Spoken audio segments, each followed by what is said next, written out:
Hello and welcome to another podcast of Jurors in Disguise. My name is Mary Rose Peterson and I own Covert Ops Jury Investigations. I'm taking a little break from talking over clients' cases to speaking about the horrific assassination of Charlie Kirk this past week. His sudden death has left all of us at Covert Ops shocked, horrified, angry, and terribly sad as we've grieved the loss of a wonderful man who loved God, loved his family, and loved this country. Was he perfect? No, but none of us are. In fact, the Bible is clear. We have all sinned and fall short of the glory of God.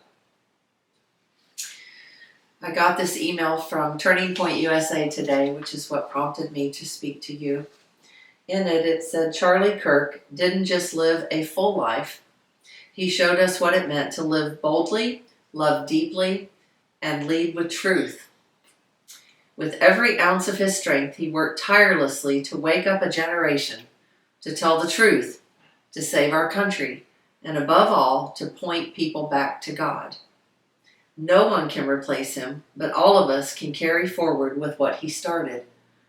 We made this tribute to honor the man who gave everything, and to remind the world that his mission will press on.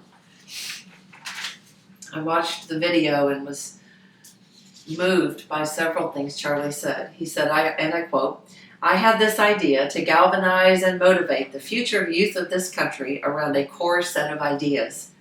That America is the greatest country in the history of the world, that the Constitution is the greatest political document ever written, and free enterprise is the most sure way to lift people out of poverty and create prosperity for all."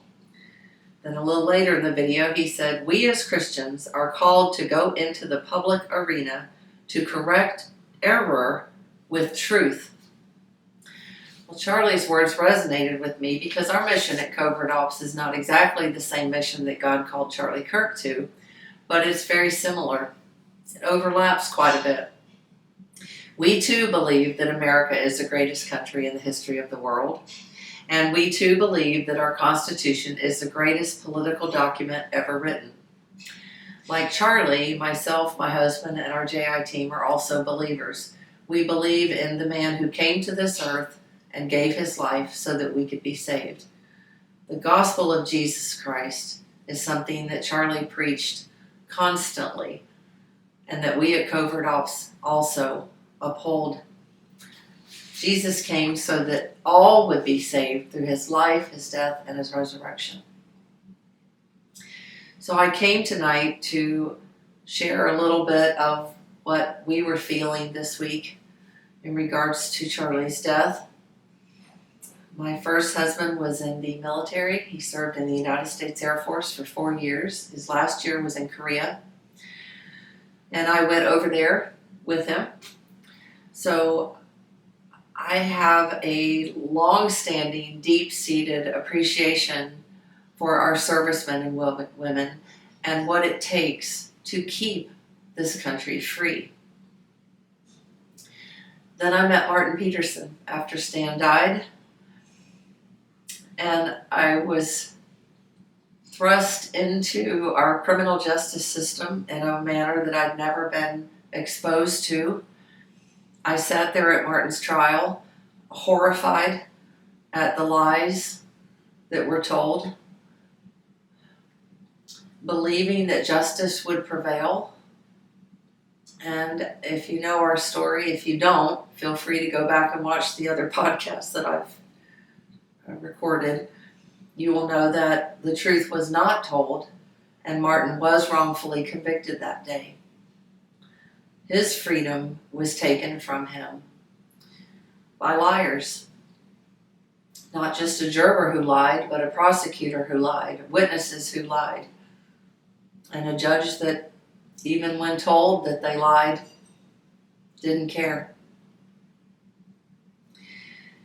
So I spent 4 years, 2 months, and 13 days fighting for Martin's freedom, for my freedom.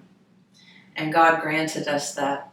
In July of 2016, we went back to court, and Martin came home. He's here. He's outside the studio, actually. So fighting for freedom is something that is near and dear to my heart, as it was to Charlie's and as it is to his widow and all of those who knew and loved him, and who knew him personally and who loved him. I did not know him personally, but I watched countless hours of him speaking to people across America, mostly young people, talking to them about his faith, his family, and his country.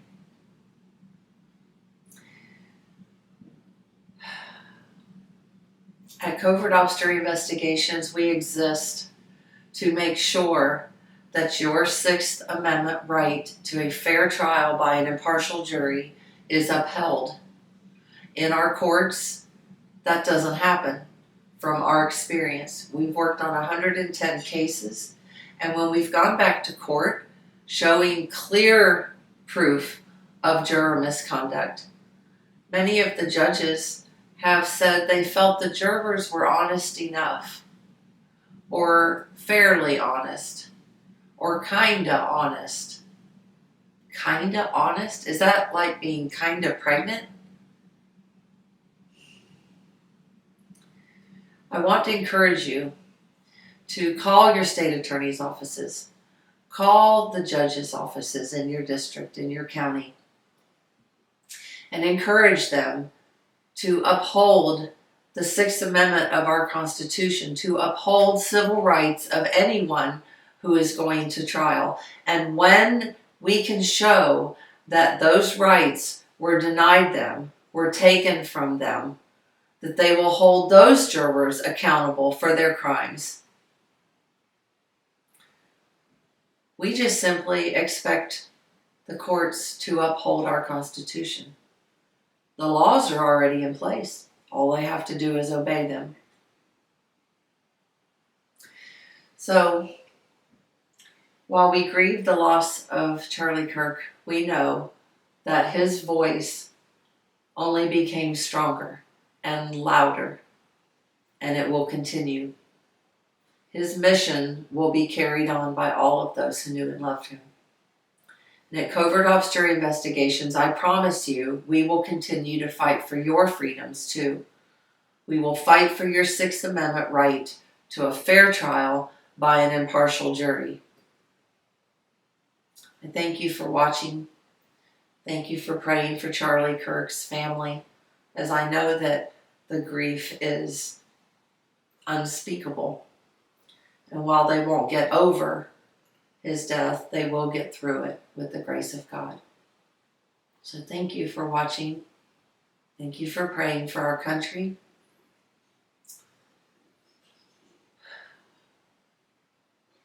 God bless you all. Good night.